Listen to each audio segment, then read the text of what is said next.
ಪ್ರತಿಕಾರ ಪ್ರತಿಕಾರ ಎಂಬ ನನ್ನ ಸೂತ್ರದ ಪಟ ಹರಿದು ಹುಟ್ಟಿದೇಳು ಅಂತಾಯ್ತಲ್ಲ ನನ್ನ ರೋಚ ಎಂಬ ವೇಷದ ಕಿಡಿ. ನಾನೇನು ಮಾಡಬೇಕೆಂದು ತಡವರಿಸಿ ಹವಣಿಕೆ ಮಾಡಿಕೊಟ್ಟಿದ್ದನೋ ಅದು ಎಡವಟ್ಟಾಗಿ ನನ್ನ ಅತ್ತಿಗೆಯನ್ನೇ ಬಲಿ ತೆಗೆದುಕೊಂಡು ಬಿಟ್ಟಿದ್ದು.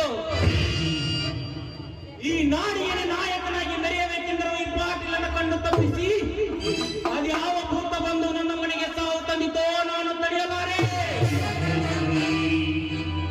ಸಮಯ ಸಾಧಿಸಿ ಅವನಾದವನೆಂದು ತಿಳಿದುಕೊಂಡು ಆ ಲಂಡನೆರೆಯ ಚೆಂಡು ತೆಗೆದು ಇದೇ ಈ ನನ್ನ ಬಂಧುಕಿನಿಂದ ಅವನ ಇದೆಯನ್ನು ಸೇರಿ ಬಿಸಿ ರಕ್ತ ಬಿಸಿದ ಹಸಿರು ನನ್ನ ಒಡಲನ್ನು ತುಂಬಿಸಿಕೊಳ್ಳದಿದ್ದರೆ ನನ್ನ ಹೆಸರು ಕೆಟಿ ಪಾಟೀಲನೇ ಅಲ್ಲ.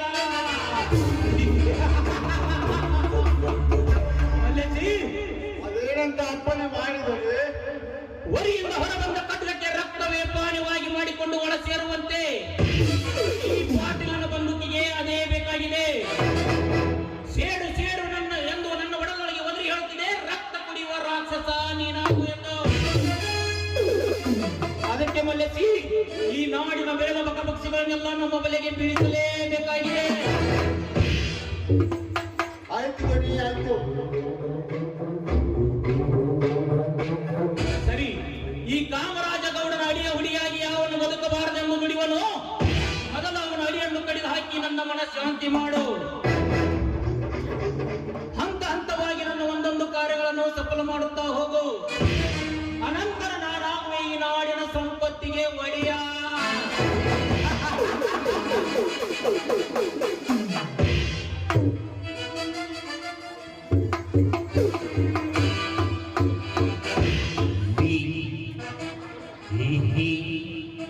ಆಯ್ತು ಬನ್ನಿ ಆಯ್ತು. ನ್ಯಾಯ ನೀತಿ ಧರ್ಮ ರತ್ನಾಕರ ಎಂಬ ಬಿರುದು ಪಡೆದಿರೋ ನಿಮ್ಮ ಮಾನ ಮರ್ಯಾದೆಗೆ ಯಾವನಾದ್ರೂ ತಕ್ಕೆ ತರಲು ಮುಂದಾದ್ರೆ ಅವನೇ ತೆಗೆದು ಬಿಡ್ತೀನಿ. ಈ ನಾಡಿನಲ್ಲಿ ಶಾಂತಿ ಬಯಸೋ ನಿಮ್ಮ ಮನೆಗೆ ಪ್ರಾಂತಿ ಬಯಸುವವರೆಗೂ ಅವರ ಪ್ರಾಂತಿ ಬಿಡಿಸದಿದ್ದರೆ ನನ್ನ ಹೆಸರು ಕೊಲೆ ಪಾತಕ ಮಲ್ಲೇಶನೇ ಅಲ್ಲ.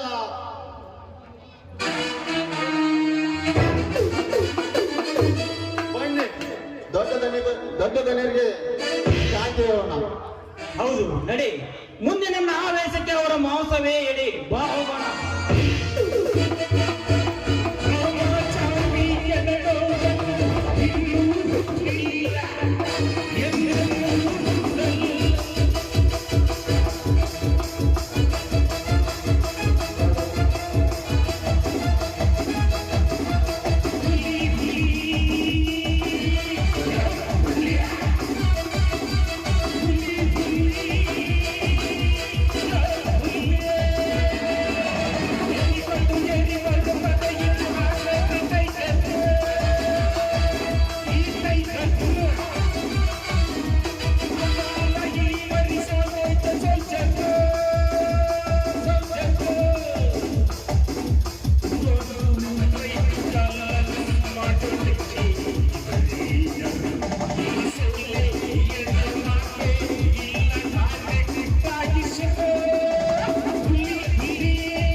ಪಾಟೀಲರೆಂಬ ದರ್ಪದಿಂದ ಸರ್ಪದಂತೆ ಹಿರಿಯೆತ್ತಿ ಮೆರೆಯುವ ದರ್ಬಾರಕ್ಕೆ ನಾ ಸರ್ದಾರನಾಗಬೇಕಾದ್ರೆ ಅವರು ಹೇಳಿದಂತೆ ನಾ ಕೇಳಲೇಬೇಕು.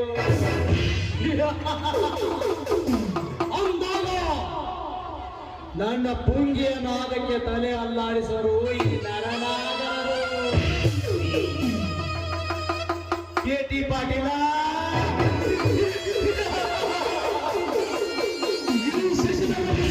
ನಿನಗೆ ಅಂತೂ ಅರ್ಥವಾಗುತ್ತದೆಯೋ?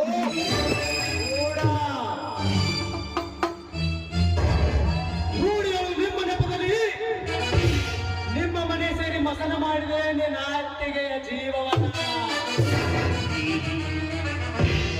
ಈ ನಾಂದಿ ಹಾಡು ಮಂಗಲವಾಗುವುದರೊಳಗೆ ನಿಮ್ಮೆಲ್ಲ ನನ್ನ ವಂಶವನ್ನು ಸರ್ವನಾಶ ಮಾಡಿ ಮುಂದೊಂದು ಸೇರಿ ಸಂಪತ್ತಿಗೆಲ್ಲ ಸರ್ವೇಶ್ವರನಾಗಿ ನಾ ಮೆರೆಯುತ್ತಿದ್ದರೆ ನನ್ನ ಹೆಸರು ಶ್ರೀಪಾದ ಹರಿ ಶಶಿಧರನೇ ಅಲ್ಲ.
ಜನಿಸಿ ಬಂದಿರುವೆ ನೀನು, ಮಹಾತಾಯಿ ನೀನು.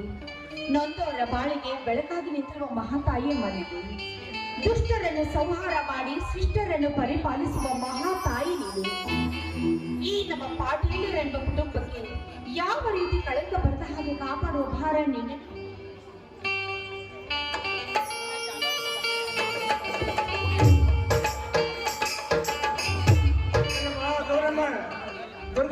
ಪೂಜೆ ಮುಗಿಯುತ್ತೇನಮ್ಮ? ಮುಗೀತು ಮಾವ.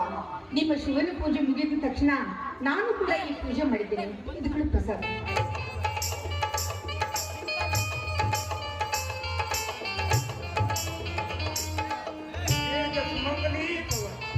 ಗೌರಮ್ಮ, ನಿನ್ನ ಬಾಳು ಬಂಗಾರವಾಗಲಮ್ಮ. ನಿನ್ನಿಂದಲೇ ಈ ಮನೆ ಧರ್ಮದ ಜ್ಯೋತಿ ಬೆಳಗಿ ತಾಯಿ, ಧರ್ಮದ ಜ್ಯೋತಿ ಬೆಳಗಿ. ಅದಕ್ಕೆಲ್ಲ ನಿಮ್ಮ ಆಶೀರ್ವಾದ ಹಾಗೂ ಆ ದೇವರ ಆಶೀರ್ವಾದ ಬೇಕು ಮಾವ. ಹಿಂದಿನದೆಲ್ಲ ಮರೆಯೋದಕ್ಕೆ ಹಾಗೆ ಹೇಗೆ ಸಾಧ್ಯ? ಅಕ್ಕ ಇದ್ದಿದ್ರೆ, ಅಕ್ಕ ಬದುಕಿದ್ರೆ ಈ ಮನೆ ನಂದನವನವಾಗಿದ್ದು ನಿಜ. ಆದ್ರೆ ಏನ್ ಮಾಡೋದು? ಗೆಲ್ಲುವ ಅವನ್ನ ನಡೆಸಲಿಕ್ಕೆ ನಡೆಯಲೇಬೇಕು. ಯಾರೇನು ಮಾಡಲು ಸಾಧ್ಯ? ನಿಜ ಮಾವ. ಮಕ್ಕಳಿಲ್ಲ ಎಂಬ ಪಂಜೆ ಪಟ್ಟ ಅವಳ ಹಣೆ ಪಟ್ಟಿಗೆ ನುಗ್ಗಿ ಅವಳ ಜೀವವನ್ನೇ ನುಗ್ಗಿ ಬಿಡಿತು. ಹೌದಮ್ಮ, ಆ ಮಾತ್ರವಾಗಿ ಸತ್ಯ. ತಾಯಿಗಿರುವ ಸದ್ಗುಣಗಳು ಅವಳಲ್ಲಿ ಇರಲಿಲ್ಲ ಅಂತ ಅನ್ಸುತ್ತೆ. ಅದಕ್ಕೆ ಹಾಗಾಗಿರ್ಬೋದು. ಆದ್ರೆ ನೀನು ಹಲವಾರು ಮಕ್ಕಳು ತಾಯಿ ಹಾಗೆ ಆಗ್ತೀಯ. ಯಾಕಂದ್ರೆ ನಾನು ಪೂಜಿಸುವ ಆರಾಧ್ಯ ಪರಮಾತ್ಮ, ನೀನು ಪೂಜಿಸುವ ದುರ್ಗಾ ಮಾತೆಯು ಕೂಡ ನಿನ್ನನ್ನೇ ನಂಬಿದ್ದಾರಲ್ಲ. ನಿಜವೇ ಮಾವ? ನಿಜನಮ್ಮ, ನಿಜ. ನಿಜವನ್ನರಿಯದ ನಾನು ಯಾವ ಮಾತು ಆಡುವುದಿಲ್ಲ ಗೌರಮ್ಮ. ಯಾಕಂದ್ರೆ ಪತಿವ್ರತ ಶಕ್ತಿ, ದೈವ ಶಕ್ತಿ ನಿನ್ನಲ್ಲಿ ತುಂಬಿರುವಾಗ ನೀನು ಒಂದಲ್ಲವ ಎರಡಲ್ಲ ಹಲವಾರು ಮಕ್ಕಳಿಗೆ ತಾಯಿ ಹಾಗೆ ಆಗ್ತೀಯಮ್ಮ, ಹಾಗೆ ಆಗ್ತೀಯ. ಇದು ಸತ್ಯ ಕಣಮ್ಮ.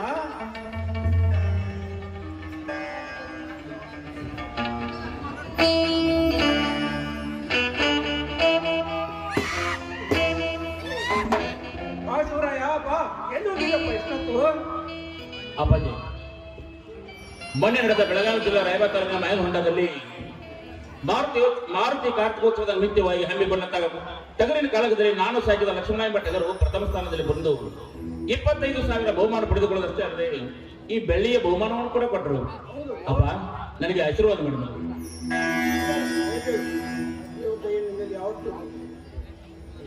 ಅಲ್ಲಪ್ಪ ಶಿವರಾಯ, ನೀನು ಕುಸ್ತಿ ಕ್ರೀಡೆಯಲ್ಲಿ ಹೆಸರುವಾಸಿಯಾದೆ. ಅದೇ ರೀತಿ ನೀನು ಸಾಕಿದ ಟಗರುಗಳು ಕೂಡ ಪ್ರಸಿದ್ಧ ಪಡೆದವಲ್ಲ. ನಿನ್ನಂಥ ಮಗನನ್ನು ಪಡೆದಿರುವ ನಾವೇ ಭಾಗ್ಯವಂತರು. ನಿಜವಾಗ್ಲೂ ನಾನೇ ಭಾಗ್ಯಶಾಲಿ. ಅಮ್ಮ, ಇಷ್ಟಕ್ಕೆ ನೀನು ನಿನ್ನ ಮಗನನ್ನು ಕಂಡು ಖುಷಿಪಟ್ಟರೆ ಹೇಗಮ್ಮ?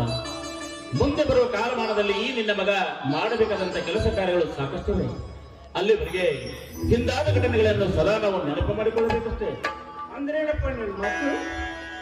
ಅಪ್ಪಾಜಿ, ಅಂದು ಬೇಗರ ಕುಲದಲ್ಲಿ ಬಂಟನಾಗಿ ಜನಿಸಿದ ವೀರ ಸಿಂಧೂರ ಲಕ್ಷ್ಮಣನ ವೀರಗಾಥೆಯನ್ನು ಕೇಳಿದರೆ ಇಂದಿಗೂ ಕೂಡ ಮನಸ್ಸು ಖುಷಿಯಿಂದ ಕುಣಿದಾಡುತ್ತದೆ.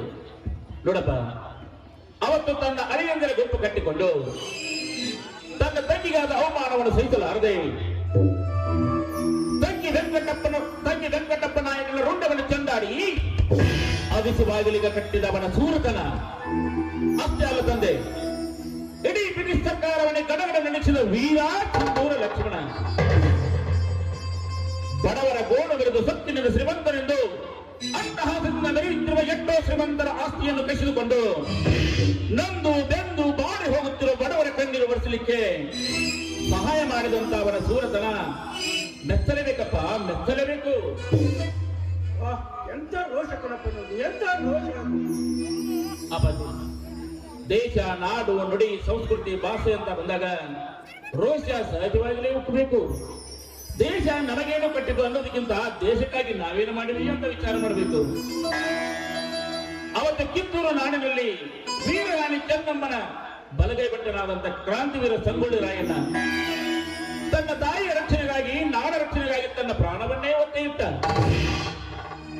ಮೊದಲ ನಡೆದ ಯುದ್ಧದಲ್ಲಿ ಚಾಪೆಯನ್ನು ತುಂಡು ತುಂಡಾಗಿ ಕತ್ತರಿಸಿ ಹಾಕಿ ಕಿತ್ತೂರಿಗೆ ಜಯವನ್ನು ತಂದಿಟ್ಟ. ಅಂತ ವೀರ ಸೂರ ಧೀರರ ನೆನಪು ಸದಾ ಮಾಡಿಕೊಳ್ಳಬೇಕು ನಾವು. ನಿಜ ಕಣಪ್ಪ, ನಿನ್ನ ಮಾತು ನಿಜ ಇದೆ. ಅಷ್ಟೇ ಅಲ್ಲ ಅಪ್ಪಾಜಿ, ಇಡೀ ಮಾನವ ಕುಲಕ್ಕೆ ಭಕ್ತಿ ರಸವನ್ನು ಹರಿಸಿ ಸಾಕ್ಷಾತ್ ಭಗವಂತನನ್ನೇ ಸಾಕ್ಷಾತ್ಕರಿಸಿಕೊಂಡಂತ ಅಣ್ಣ ಬಸವಣ್ಣ, ಅಕ್ಕ ಮಹಾದೇವಿ, ಏಮರಳ್ಳಿ ಮಲ್ಲಮ್ಮ, ಕನಕದಾಸರು, ಕಾಳಿದಾಸರು, ಪುರಂದರದಾಸರು ಅಂತ ಮಹಾನ್ ವ್ಯಕ್ತಿಗಳ ನೆನಪು ನಮಗೆ ಆಗಬೇಕು. ಬುದ್ಧ ಯೇಸುನಂತ ಶಾಂತಿ ಪ್ರಿಯರ ನೆನಪು ನಮಗೆ ಬೇಕಪ್ಪ, ಬೇಕು. ಇದೆಲ್ಲ ಯಾವಾಗ ತಿಳ್ಕೊಂಡಿಯೋ ಶಿವರಾಯ, ಯಾವಾಗ ತಿಳ್ಕೊಂಡಿಯೋ? ಅಪ್ಪಾಜಿ, ಮಾನವನಾಗಿ ಹುಟ್ಟಿದ ಮೇಲೆ, ನಾವು ಈ ಭೂಮಿ ಮೇಲೆ ಬಂದ ಮೇಲೆ ನಾವೇನಾದರೂ ತಿಳಿದುಕೊಳ್ಳಲೇಬೇಕು, ಅದರಿಂದ ಏನಾದರೂ ಸಾಧಿಸಲೇಬೇಕು. ಆಗ ಮಾತ್ರ ನಾವು ಮುಂದೆ ಬರಲು ಸಾಧ್ಯ, ಈ ನಾಡನ್ನು ಕಟ್ಟಲು ಸಾಧ್ಯ. ಎಲ್ಲವನ್ನು ತಿಳಿದುಕೊಂಡ ಡಾಕ್ಟರ್ ಬಿ.ಆರ್. ಅಂಬೇಡ್ಕರ್ ಅವರು ಸಂವಿಧಾನವರೆಗೂ ಸಂವಿಧಾನ ಶಿಲ್ಪಿಯಾದರು. ಅಂತ ವೀರ ಸೂರ ಶಾಂತಿ ಪ್ರಿಯರ ನೆನಪು ಸದಾ ಬೇಕು ನಮಗೆ. ಶಭಾಷ್ ಕಣಪ್ಪ, ಶಭಾಷ್.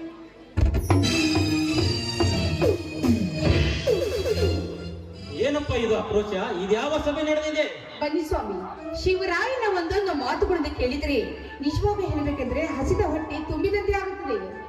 ಹೌದು, ಈ ಶಿವರಾಯನ ಕೀರ್ತಿ ದಿನ ದಿನಕ್ಕೆ ಈ ಪಾಟೀಲಗಿಂತೆ ಮುಂದೆ ಓಡಲಿಕ್ಕೆ ಹತ್ತಿದೆ. ಯಾರೇನು ಮಾಡೋದು, ಅದು ಅವನ ಭಾಗ್ಯ.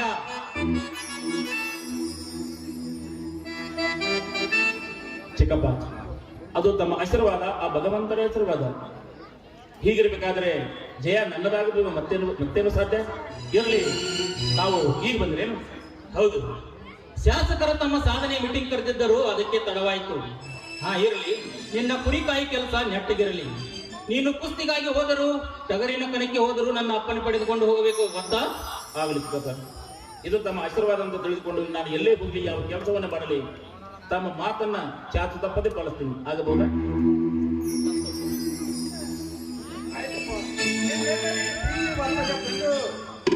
ತುಂಬಾ ಸಂತೋಷವಾಗ್ತಾ ಇದೆ ಗುರು. ಇದೇ ಸಂತೋಷ ಸಮಯದಲ್ಲಿ ನಾವೆಲ್ಲ ಕೂಡಿ ಒಂದು ಹಾಡಾಡುವೆ. ನಮ್ಮ ಸಂಸಾರ ಆನಂದ ಸಾಗರ, ಪ್ರೀತಿಯೆಂಬ ದೈವವೇ ನಮಗಾಧಾರ, ಆ ದೈವ ತಂದು ಬರದಿಲ್ಲ ಬಾಳೆ ಬಂಗಾರ. ನಮ್ಮ ಸಂಸಾರ ಆನಂದ ಸಾಗರ, ಪ್ರೀತಿಯೆಂಬ ದೈವವೇ ನಮಗಾಧಾರ, ಆ ದೈವ ತಂದು ಬರದಿಲ್ಲ ಬಾಳೆ ಬಂಗಾರ.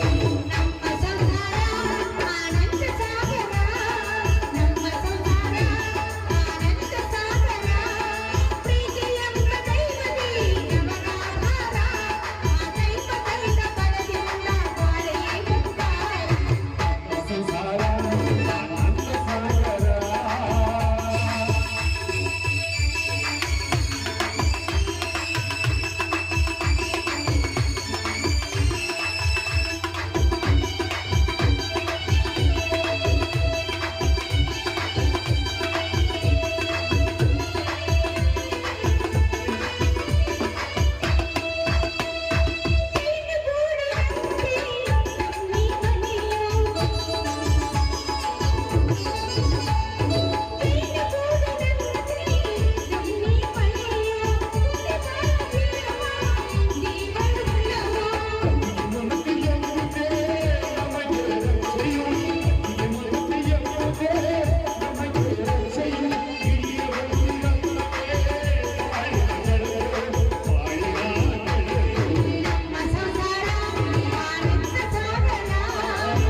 ಅಡಿಗೆ ಎಲ್ಲ ರೆಡಿಯಾಗಿದೆ, ಊಟ ಮಾಡುವಂತೆ.